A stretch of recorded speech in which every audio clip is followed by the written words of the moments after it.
A cop's instincts. The streets never lie. Officer Adam Reynolds had been patrolling these streets for over a decade. He had seen it all: desperation, crime, heartbreak, and moments of redemption that felt too rare to hold on to. Over the years, the job had built walls around his heart, brick by brick, until nothing seemed to penetrate the cold exterior he wore like armor. Tonight was no different. His squad car cruised down Main Street, headlights slicing through the dim glow of flickering streetlights. The city was alive with its usual symphony: distant sirens, muffled conversations from the bars closing up, and the occasional rumbling of an old bus struggling through potholes. Then he saw her, a small figure standing outside Joe's diner, barely illuminated by the neon glow of the "Open 24 Hours" sign. The girl couldn't have been more than 6 or 7. She was bundled in an oversized hoodie, the sleeves swallowing her hands. Her jeans were torn at the knees, and her sneakers looked like they had walked too many miles on too little comfort. Adam's grip tightened on the steering wheel. A child alone at this hour, his instincts kicked in like a reflex. Something wasn't right. Instead of flipping on his sirens, he pulled the car around the corner, parking it out of sight.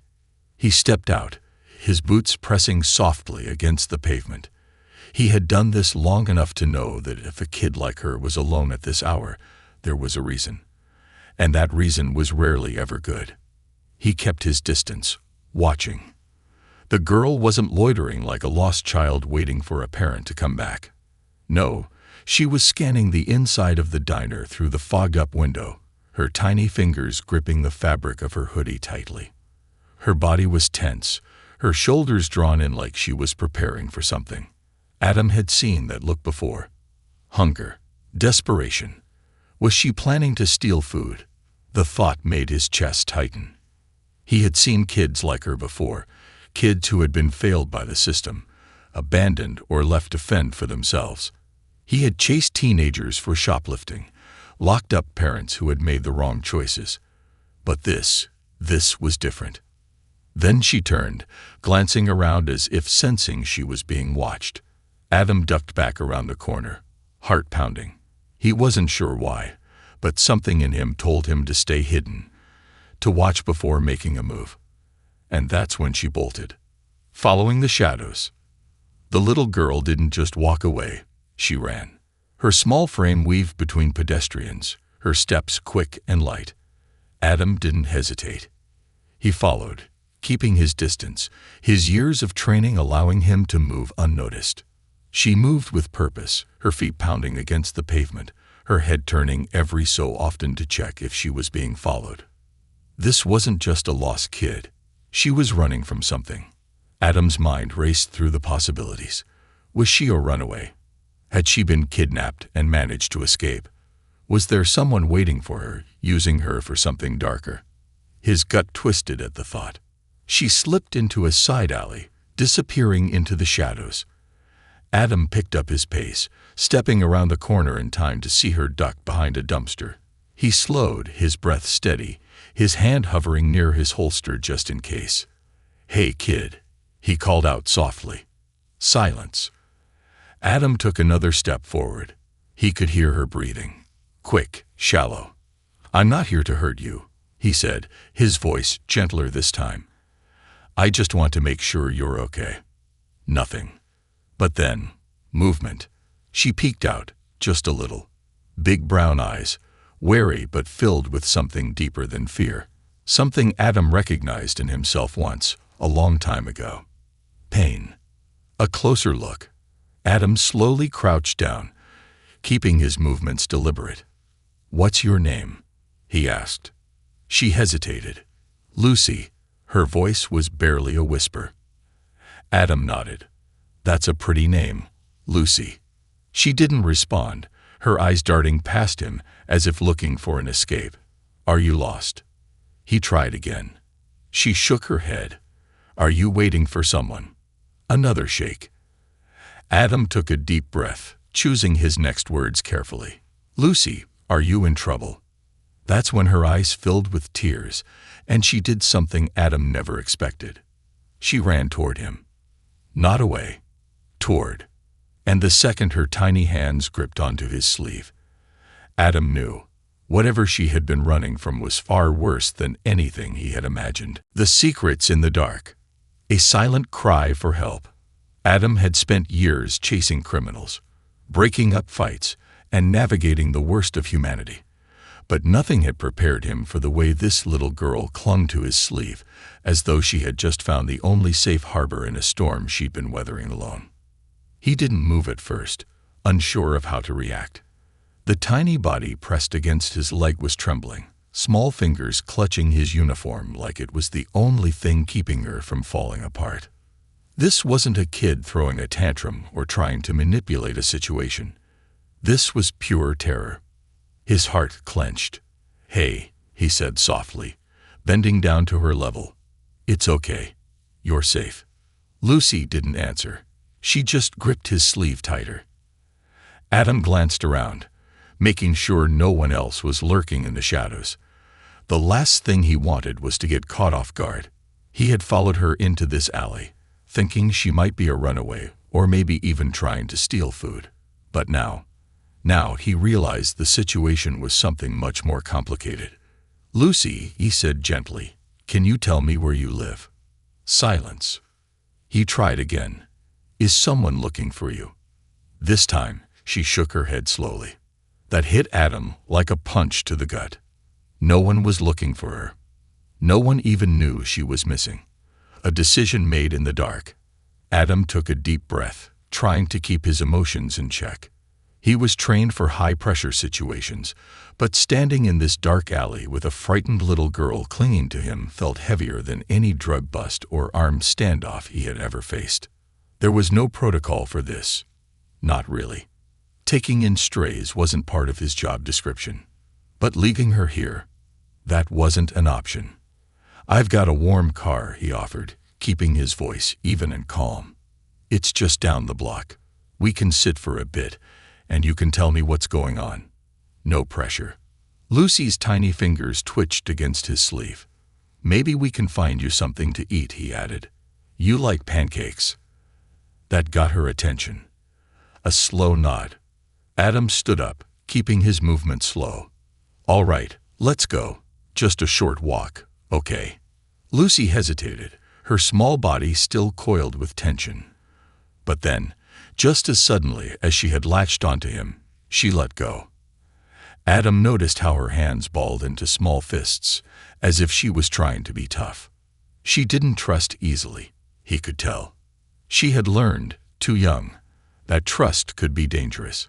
Adam led her out of the alley, making sure to keep his pace slow enough that she could follow without feeling rushed. He resisted the urge to take her hand, sensing that any sudden movements might spook her. The streets were quieter now. The diner's neon lights buzzed, casting an eerie glow over the cracked pavement. He opened the passenger door of his squad car, turning on the heater. Lucy hesitated again before finally climbing in. She sat stiffly, her hands folded in her lap, her hoodie still pulled up over her head. Adam walked around to the driver's side and got in. "Okay," he said, exhaling. "Let's start with something easy. Do you have a last name, Lucy?" Her small fingers fidgeted. "Willow." Adam nodded. "All right, Lucy Willow. Do you have a mom or dad around here?" Lucy's face twitched. Adam had seen that look before, on victims too scared to speak the truth. She swallowed hard. "Mom left." "When did she leave?" "Yesterday," she whispered. Adam's stomach twisted. Yesterday. That meant Lucy had been alone for at least 24 hours, maybe longer. The weight of a name. Adam's instincts told him to run her name through the system.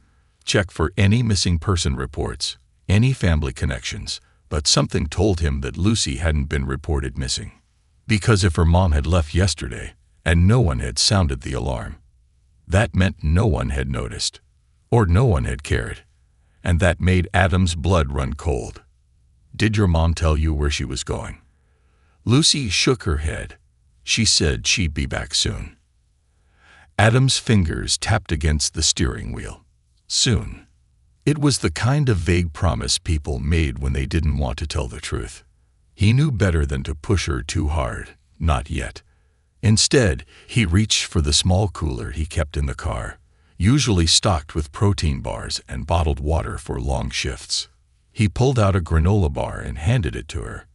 She stared at it like it was a foreign object. "It's chocolate chip," he said. "Best kind." Lucy hesitated but eventually took it. She peeled back the wrapper and took a small bite. Adam watched as her shoulders relaxed just a little, the food giving her something to focus on. "That's good," she mumbled, chewing slowly. Adam smirked. "Told you." He gave her a few more minutes to eat before speaking again. "Lucy, I have to ask you something important," he said carefully. She looked up. "Is there someone you're scared of?" Her whole body stiffened.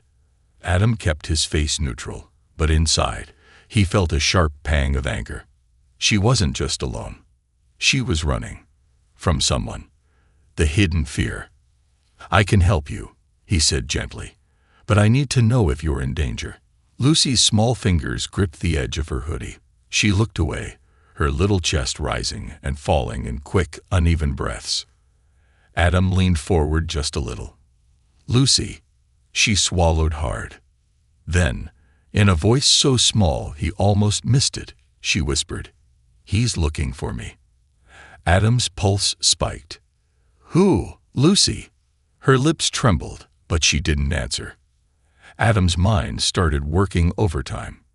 She was running from someone. A man. From the way she had said he. A father. A stranger. Someone worse. His gut told him it wasn't a coincidence that her mother had vanished, and now Lucy was alone. This was something deeper, something dangerous. Adam took a deep breath, steadying his voice. "I promise you, I won't let anyone hurt you. You don't have to be afraid anymore." Lucy's eyes darted up to meet his, searching for something. Trust, a reason to believe him. Finally, she gave the smallest nod. Adam exhaled. "Okay," he said, reaching for his radio. "Let's get you somewhere safe." But as he lifted the radio to call it in, a car rolled slowly past, its headlights slicing through the night. And Lucy froze. Her face went pale, her tiny fingers digging into her hoodie. Adam's blood turned to ice. "Lucy," he said, voice low. "Do you know that car?" Tears welled in her eyes. And then she did the one thing that sent Adam's heart slamming against his ribs. She reached for the door handle and tried to run. The man in the shadows. A desperate escape. Adam reacted in an instant. The second Lucy's small fingers curled around the door handle, he lunged, catching her wrist before she could bolt. His grip was firm, but not forceful, just enough to stop her from disappearing into the night. Her breathing was rapid, panicked. Her entire body had gone rigid, her gaze locked onto the car creeping past. "Lucy," Adam said, his voice steady but urgent. "Stay with me. You're safe." She didn't answer, didn't blink.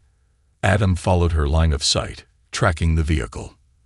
A dark sedan, slow-moving, its headlights dimmed just enough to avoid drawing too much attention. Predatory. Adam knew the type. The kind of car that didn't just pass through neighborhoods, it hunted in them.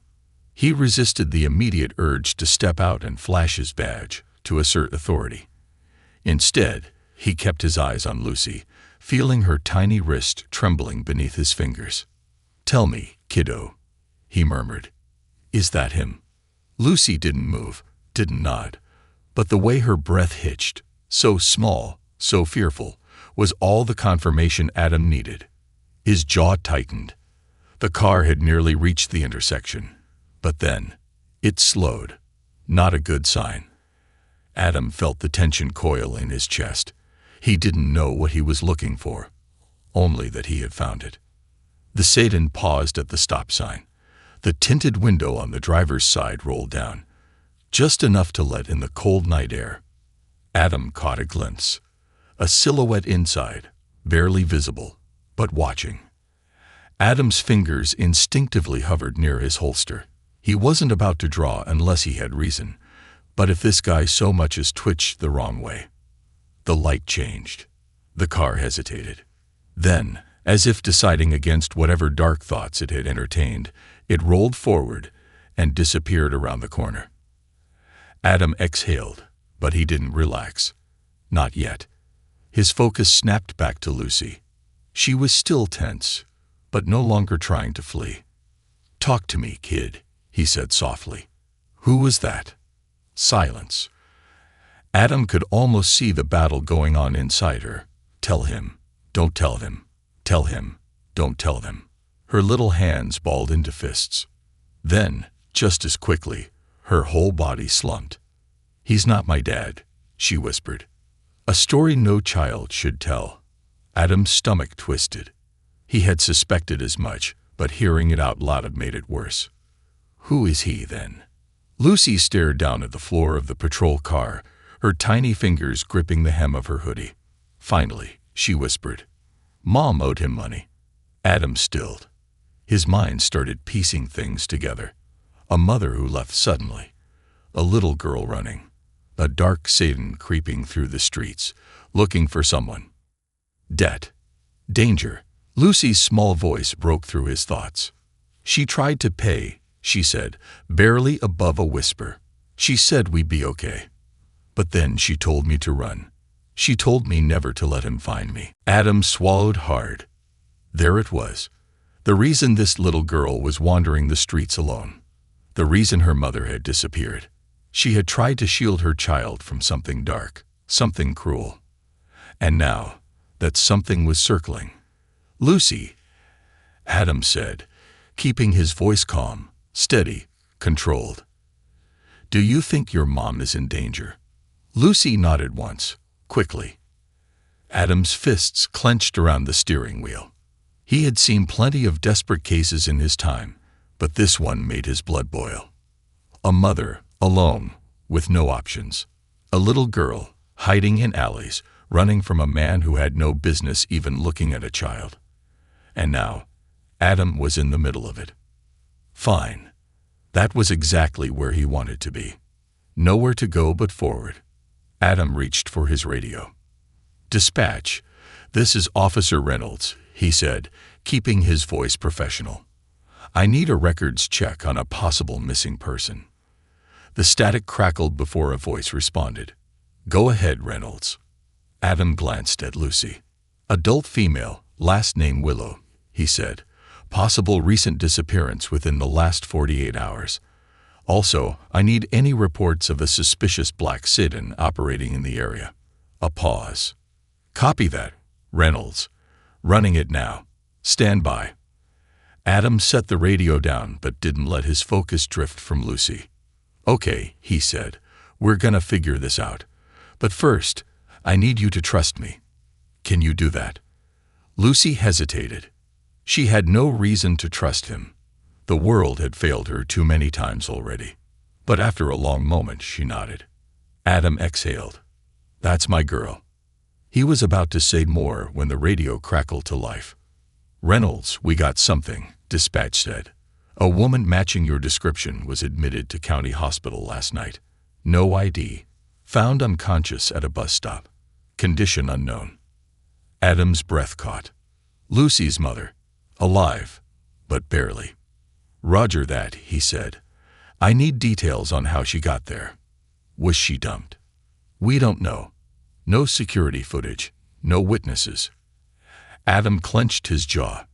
This wasn't a coincidence. Someone had wanted her out of the way. "Reynolds, we also got 2 reports of a black Satan spotted near low-income housing projects on the east side." Dispatch continued. "No plates, no traffic stops, nothing to go on." Adam's fingers drummed against the wheel. "Not yet, anyway." He turned to Lucy. "I think we found your mom." Lucy's head snapped up. "Where is she?" "She's in the hospital," Adam said gently. "She's hurt, but she's alive." Lucy's eyes filled with tears. "She didn't leave me," she whispered. Adam's chest tightened. "No, kid," he said. "She didn't." And he was damn sure going to find out who had hurt her. The war begins. Adam threw the car into gear. First stop, County Hospital. Second stop, whoever had left this little girl's mother broken on a sidewalk. Because if there was one thing Adam knew how to do, it was hunt. And now he had a target. A mother's fight. A cop's promise. The race to the hospital. The patrol car's tires screeched as Adam pulled onto the main road, his grip tight on the wheel. He was no stranger to high-pressure situations, but tonight felt different. Tonight, he wasn't just responding to a call. He wasn't just another cop on patrol. Tonight, he was chasing justice for a mother who had risked everything to save her child, and for a little girl who had almost given up hope. Lucy sat quietly in the passenger seat, her small hands balled into fists in her lap. She had stopped crying, but Adam could see the tension in her tiny frame. Her wide eyes flicked between the road and the glowing city lights flashing past. She was terrified, and she was holding on to every last ounce of strength she had left. Adam glanced at her, his voice softer than usual. "You doing okay, kid?" Lucy nodded, but her voice wavered when she spoke. Is she going to be okay?" Adam hesitated. He had learned long ago not to make promises he wasn't sure he could keep. But looking at Lucy, seeing the desperation in her eyes, he knew he couldn't let her down. "She's alive," he said, "and we're going to see her. That's all that matters right now." Lucy swallowed hard and nodded again. Adam reached for his radio. "Dispatch, this is Reynolds. I'm en route to County Hospital with a minor. I need an update on the unidentified female matching the Willow case." "Copy that. Reynolds, stand by." A few moments passed, then the radio crackled again. "Reynolds, we got a status update. The woman was brought in unconscious, head trauma, multiple bruises, possible internal injuries. No ID, no known next of kin. She regained partial consciousness earlier, but was disoriented. She hasn't been able to provide any information yet." Adam cursed under his breath. Someone had left Lucy's mother for dead. Someone had hurt her badly enough that she hadn't even been able to say her own name. And whoever had done it was still out there. "Copy that," he said into the radio, keeping his voice steady for Lucy's sake. "ETA 5 minutes." He pressed his foot on the gas. Time was running out. Reunion through the pain. The hospital smelled of antiseptic and quiet desperation. Adam had been here too many times before, sometimes for victims, sometimes for perps, sometimes for his fellow officers who never made it home. But tonight, it wasn't just another call. Lucy clutched his sleeve as they walked through the hallways, her small fingers gripping him so tightly it almost hurt. Adam didn't pull away. She had been running for so long. She had been alone for too long. Not anymore. A nurse led them to a room on the 3rd floor. "She's stable, but she's weak," the nurse said. "She might not recognize you right away." Adam looked down at Lucy. "You ready?" Lucy took a deep breath, then nodded. Adam pushed open the door. The room was dimly lit, the rhythmic beeping of the heart monitor the only sound.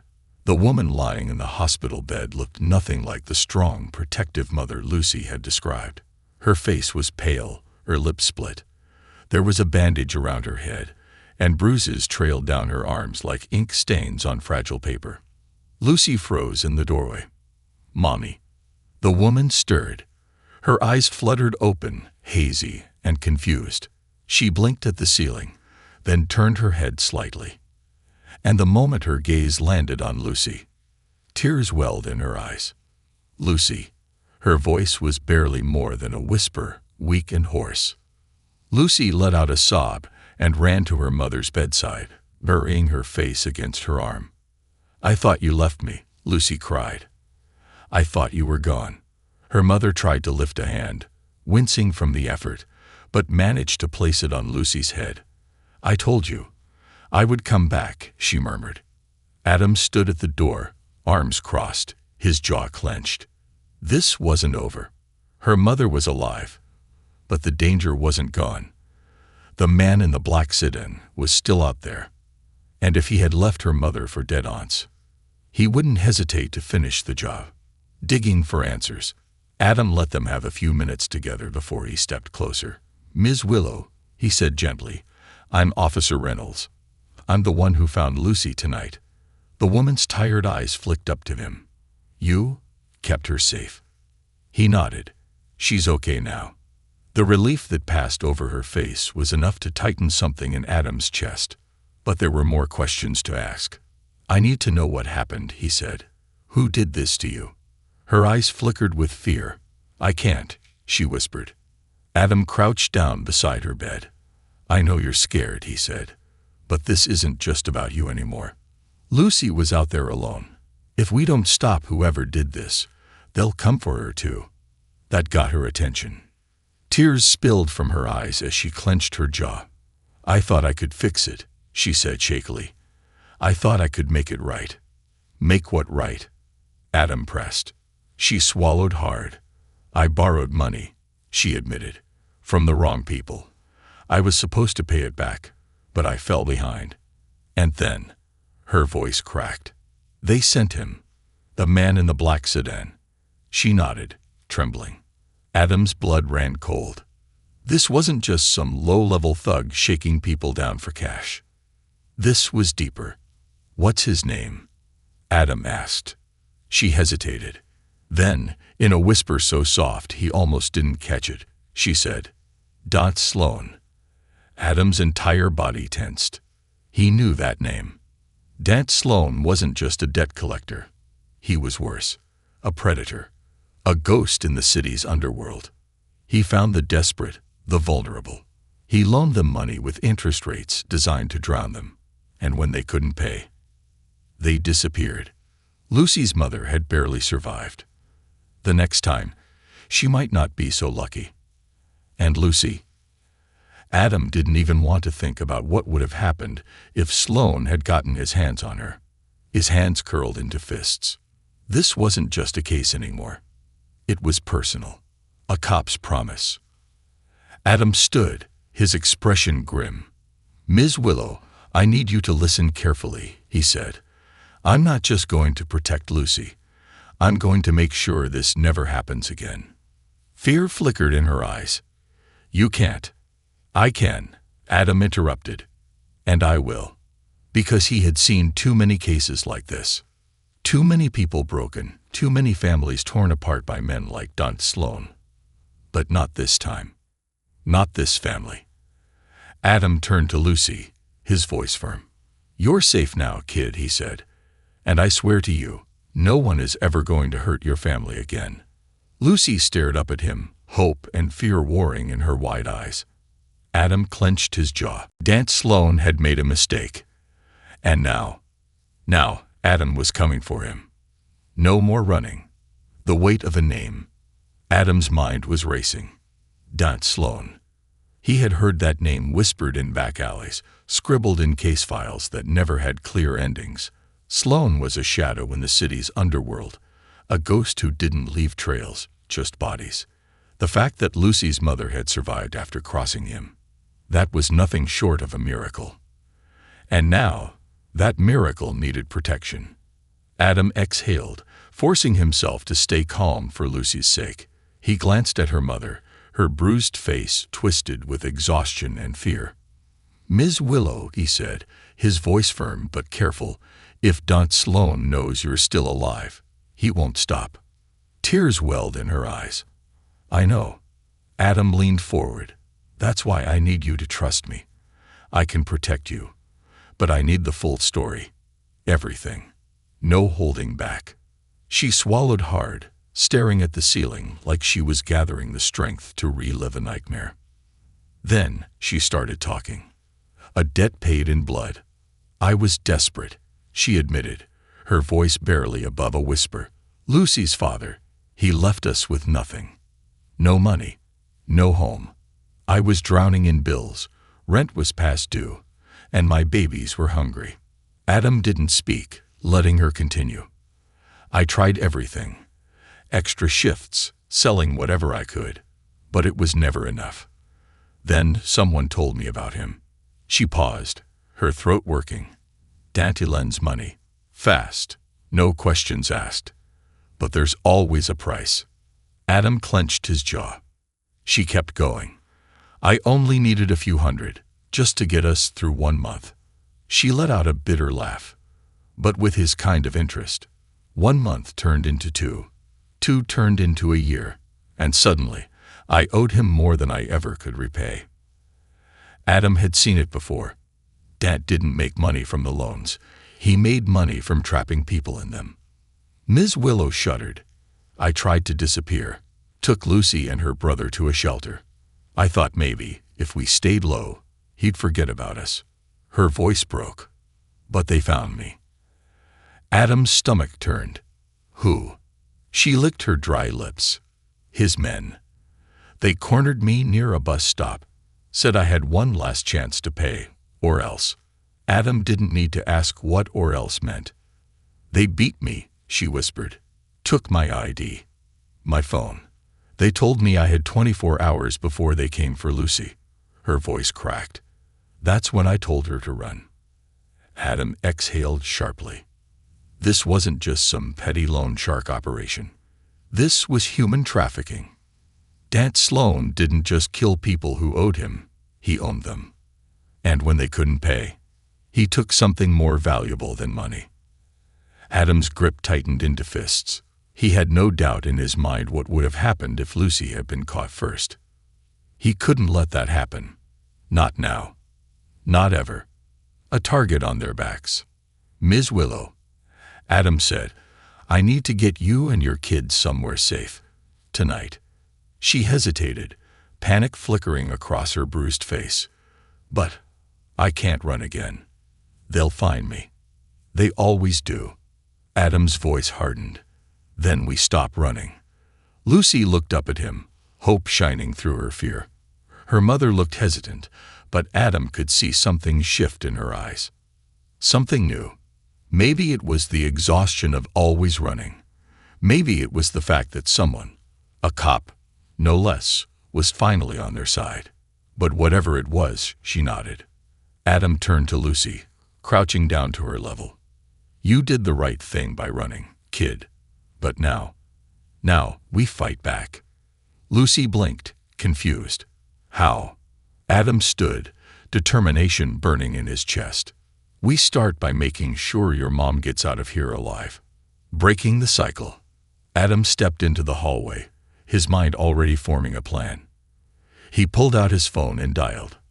Reynolds, his captain answered on the second ring. What's going on?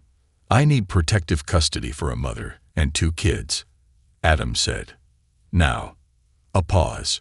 Reynolds, I don't have to tell you. If you're getting involved with Sloan, you better be damn sure you can handle it. Adam's jaw tightened. He nearly killed this woman. He would have taken the little girl if I hadn't found her first. Another pause. Then, all right, I'll make the call. Adam exhaled. Thank you, sir. He ended the call, but he wasn't done yet. He wasn't just going to protect Lucy's family. He was going to take Dant Sloan down. He pulled out his radio. Dispatch, this is Officer Reynolds, he said, his voice steely. I need surveillance on a suspect, Dant Sloan. Pull every record, every tip, every missing person case connected to his name. Copy that, Reynolds. We'll start dating. Adam clipped the radio back onto his vest. He had spent too many years watching predators like Sloan slip through the cracks. This time, it was personal. The trap is set. Back in the hospital room, Ms. Willow was sitting up a little, holding Lucy's hand. Adam noticed the way her grip was stronger now, how her eyes weren't filled with defeat. It wasn't much, but it was something. Ms. Willow, Adam said, do you remember anything else about that night? Anyone else who might be able to tell us where Sloan is? She shook her head. I don't know. But, she hesitated. But what? Her brow furrowed. When they were beating me, one of them kept saying something. Adam stepped closer. What did they say? She closed her eyes, trying to remember. Then, make sure she's out of the way before the shipment arrives. Adam went still. A shipment. Dant Sloan wasn't just collecting debts. He was moving people. Adam turned on his heel, his pulse pounding in his ears. He yanked his radio off his vest. "Dispatch, I need an immediate investigation into any suspected trafficking movements in the last 24 hours. Port shipments, private docks, anything that might be connected to Dant Sloan." "Copy that, Reynolds. We'll get you the details." Adam's heart was hammering. This was bigger than Lucy's mother. This was organized crime. And if Sloan was expecting the shipment, that meant more victims. And not much time. Adam turned back to Ms. Willow and Lucy. "I need you both to trust me," he said. "I need to get you out of here." And then, his voice hardened. "I need to stop Sloan before he does this to anyone else." Lucy's mother nodded. Lucy, still clutching her mother's hand, whispered, "You won't let him win." Adam crouched down, looking her straight in the eye. "Not a chance, kid." Because now, it wasn't just about protecting them. It was about stopping every monster like Dant Sloan. For good. The hunt begins. No more hiding. Adam had spent years chasing ghosts, criminals who slipped through the cracks, cases that never found justice, and victims who were left with nothing but fear. Dant Sloan had been one of those ghosts. Until now. Now, Adam had something real, something solid. A shipment. That meant Sloan wasn't just hiding in the shadows. He was active, moving. And that gave Adam a chance to stop him before more lives were destroyed. As the hospital room door shut behind him, he tapped his radio. "Dispatch, I need eyes on all known trafficking hotspots. Check docks, abandoned warehouses, storage units, anything that fits Dant Sloan's profile. And I need it now." The radio crackled. "Copy that, Reynolds. Sending units to check." Adam took a deep breath and rubbed his face. He had one shot at this. One shot to stop Sloan before another family was broken apart. One shot to make sure Lucy never had to run again, and he wasn't going to waste it. A pattern of ghosts. He drove back to the precinct, his mind already working through everything he knew. Sloan operated like a machine. Quiet, efficient, ruthless. If Lucy's mother had overheard them mentioning a shipment, that meant he was preparing to move people. Adam parked and headed inside. As soon as he stepped into the station, Officer Johnson waved him over. "You were right," Johnson said, dropping a folder onto the desk. "We pulled old case files on Sloan. Nothing solid, but..." Adam flipped open the folder. Photos, police reports, witness statements that led nowhere. But one thing stood out. Every victim disappeared near transportation hubs, bus stations, train depots, storage yards. And then, nothing. No bodies, no arrests, like they had been swallowed by the city itself. Adam's stomach churned. He had seen cases like this before, but no one had ever been able to pin them on Sloan. Until now. He grabbed his radio. "Dispatch, cross-reference past missing persons cases with recent cargo shipments out of the city. Find me anything suspicious." "Copy that, Reynolds. Running the search now." Adam turned to Johnson. "We're going to find this bastard," Adam said. "And we're shutting him down." Johnson nodded, his face grim. "Damn right." The last known location. 10 minutes later, dispatch called back. "Reynolds, we found something. There's a storage yard near the docks. Old lot. Hasn't been used for years. But get this."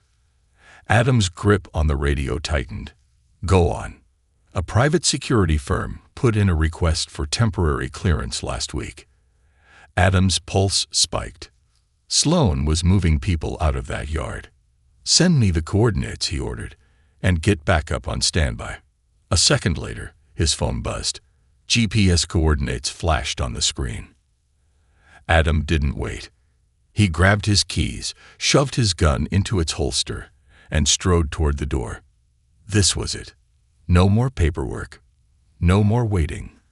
He was taking Daunt Sloan down. The storage yard. The place looked abandoned.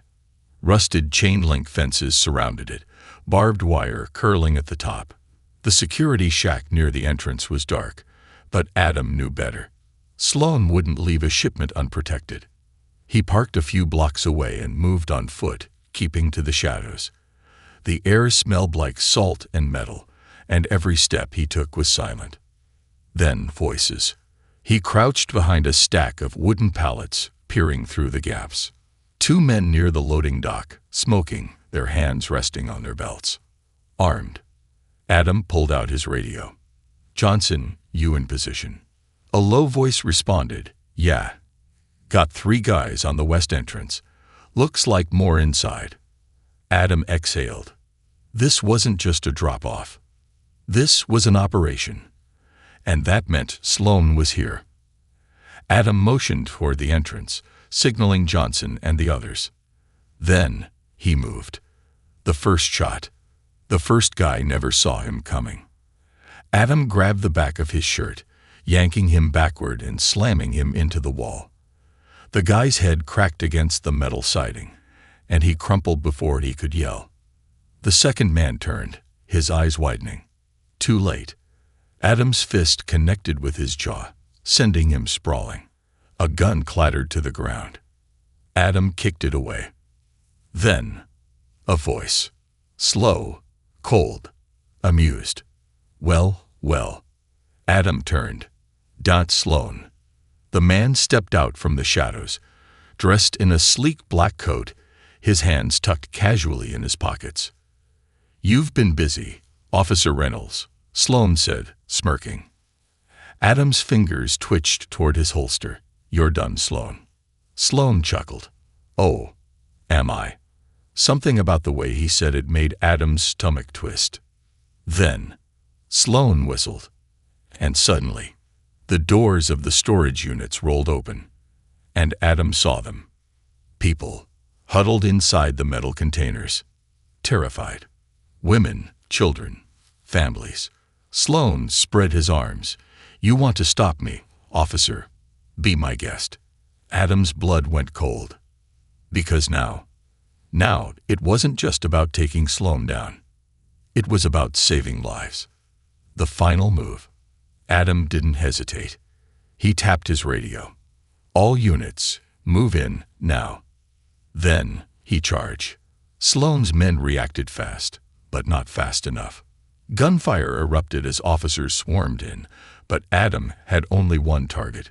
Sloan turned to run. Adam tackled him hard. The 2 men hit the ground, rolling across the dirt. Sloan threw a punch, but Adam blocked it, slamming his fist into the man's ribs. Sloan grunted, his first real sign of pain. Adam pinned him, wrenching his arms behind his back. "You're not going anywhere," Adam growled. Sloan chuckled through bloody teeth. "You think this stops me?" Adam tightened the cuffs hard. "No," he said, "but it stops you from ever touching them again." Sloan's smile faded, and in that moment, Adam saw fear. Not for himself, but for the fact that his empire was finally falling apart. Justice, finally. By the time dawn broke, it was over. The victims were safe. Sloan and his men were in custody. And Adam walked into the hospital one last time. Lucy ran to him the moment she saw him. "Did you get him?" Adam knelt, looking her in the eyes. "He's never going to hurt you again, kid."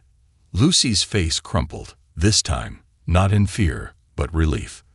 And as she hugged him, Adam realized something. This wasn't just a case. It wasn't just another arrest. This was why he became a cop in the first place. To make a difference. To save lives. To give people hope. And for the first time in years, he had done exactly that. A new beginning. The dust settles. The sun was rising over the city, washing everything in hues of gold and pink.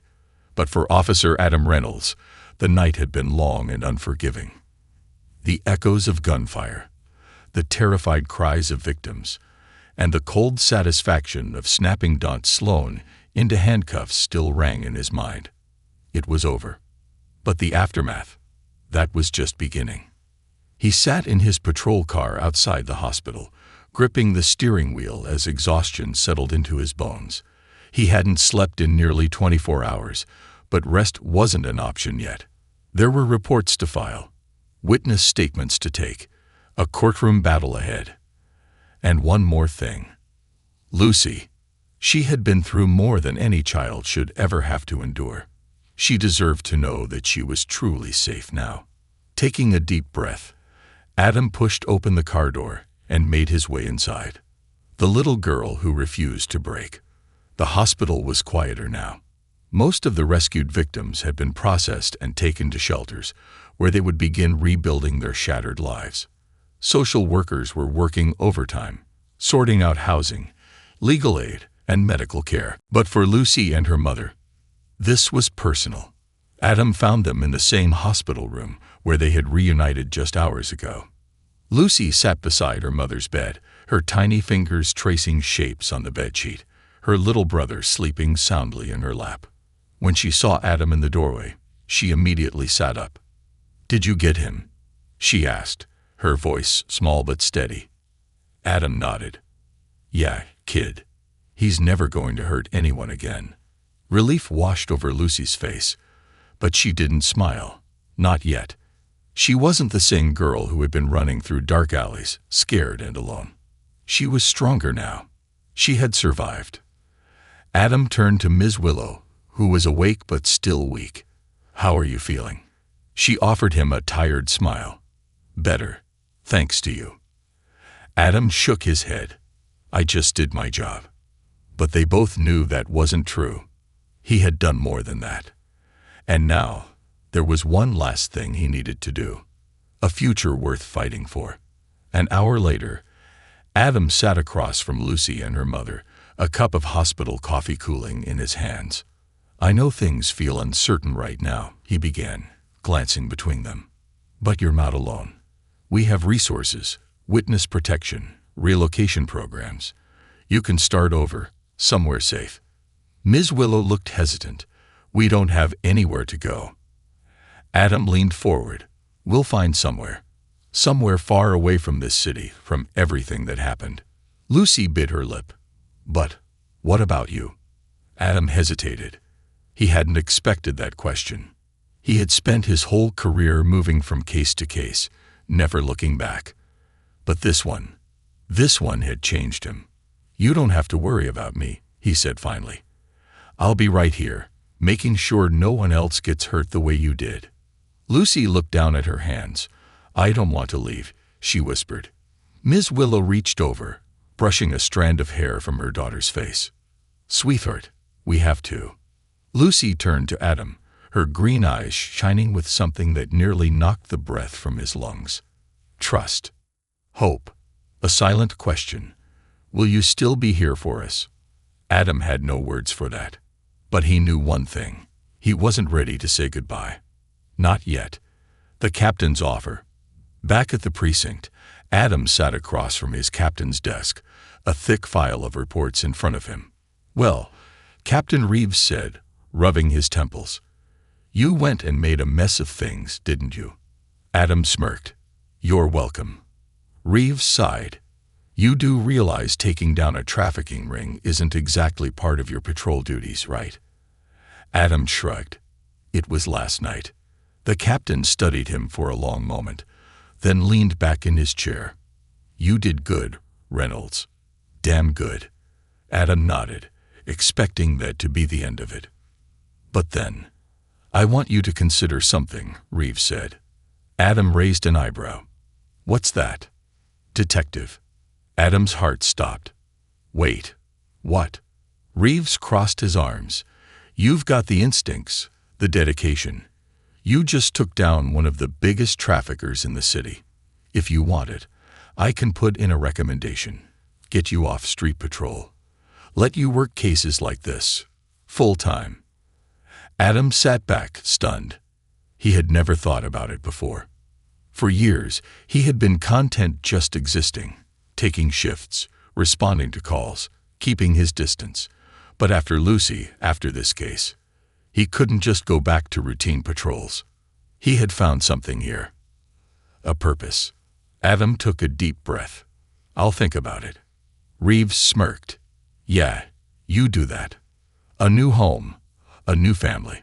A week later, Adam stood outside a small, cozy house in a quiet neighborhood. Lucy's new home. It wasn't fancy, but it was safe. A fresh start. Ms. Willow and her children had been placed into a victim assistance program, given a new identity and a new life far from the city's dangers. And Adam, he had made sure they weren't just another case file. They were family now. Lucy ran up to him, beaming. Are you really visiting? Adam chuckled, crouching down to her level. Did you think I'd let you get rid of me that easy? Lucy giggled. No. Ms. Willow stood in the doorway, smiling softly. I don't know how to thank you. You don't have to, Adam said. Just take care of each other. She nodded. As Adam stood to leave, Lucy suddenly grabbed his hand. You're my hero, Officer Adam. His throat tightened. He had spent years thinking heroes wore capes, that they had superpowers. But now, looking at this little girl who had survived hell and fought her way back, he realized. Sometimes, heroes were just people who refused to give up. I'll always be here if you need me, kid, Adam said, squeezing her hand gently. Lucy grinned. Promise. Adam smiled. Promise.